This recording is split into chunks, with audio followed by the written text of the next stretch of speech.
ಜಮ್ಮು ಕಾಶ್ಮೀರದ ವಿಧಾನಸಭೆಯಲ್ಲಿ ಭಾರೀ ಹೈಡ್ರಾಮಾ ಆಗಿಬಿಟ್ಟಿದೆ.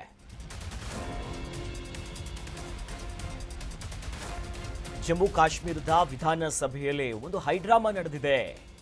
ಕಲಾಪ ಆರಂಭವಾಗ್ತಿದ್ದಂತೆ ಸದನದಲ್ಲಿ ಸಿಕ್ಕಾಪಟ್ಟೆ ಕಳವಳಕಾರಿಯಂತ ಘಟನೆಗಳಾಯಿತು.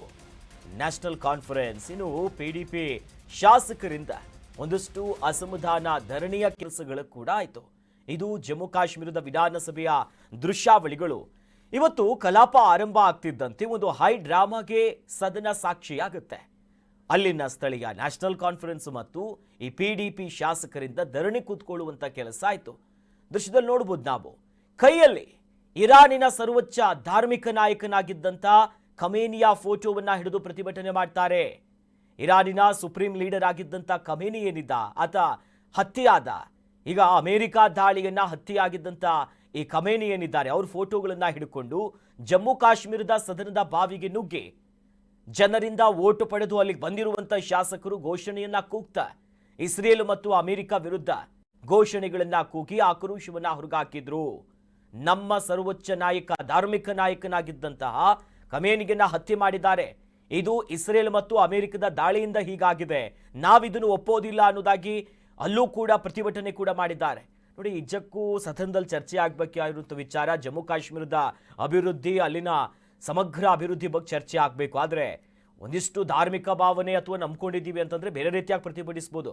ಆದರೆ ಸದನದಲ್ಲಿ, ಭಾರತದ ಸದನ, ಜಮ್ಮು ಕಾಶ್ಮೀರದ ಅಲ್ಲಿನ ವಿಧಾನಸಭೆಯಲ್ಲಿ ಈ ರೀತಿಯಾಗಿ ಮಾಡ್ತಿರೋದು ನಿಜಕ್ಕೂ ಒಪ್ಪುವಂಥದ್ದಲ್ಲ. ಇತ್ತೀಚೆಗಷ್ಟೇ ನೋಡಿದ್ವಿ, ಜಮ್ಮು ಕಾಶ್ಮೀರದಲ್ಲಿ ಇರಾನ್ನಲ್ಲಿರುವಂಥ ಯಾರ್ಯಾರೀಗ ಸಮಸ್ಯೆಗೊಳಗಾಗಿದ್ದಾರೆ, ಇಲ್ಲೊಂದಿಷ್ಟು ಧನ ಸಹಾಯ ಮಾಡೋದಿರ್ಬೋದು, ಬೇರೆ ಬೇರೆ ರೀತಿಯಾಗಿ ಸಹಾಯ ಹಸ್ತವನ್ನ ಕೋರೋದಾದ್ರೆ ಓಕೆ. ಆದರೆ ಸದನದಲ್ಲಿ ಫೋಟೋ ಹಿಡ್ಕೊಂಡು ಇಲ್ಲಿ ಅಸಮಾಧಾನ, ಆಕ್ರೋಶವನ್ನ ಹೊರಗಾಕಿರುವಂಥ ಒಂದು ಭಾರೀ ಹೈಡ್ರಾಮದ ಸನ್ನಿವೇಶ ಏರ್ಪಟ್ಟಿತ್ತು.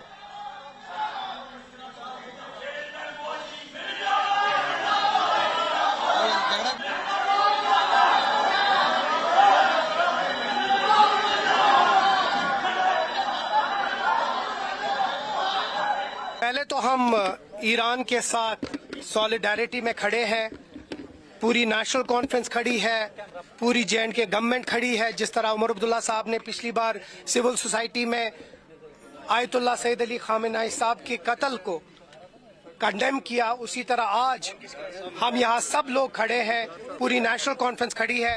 मैंने कॉल अटेंशन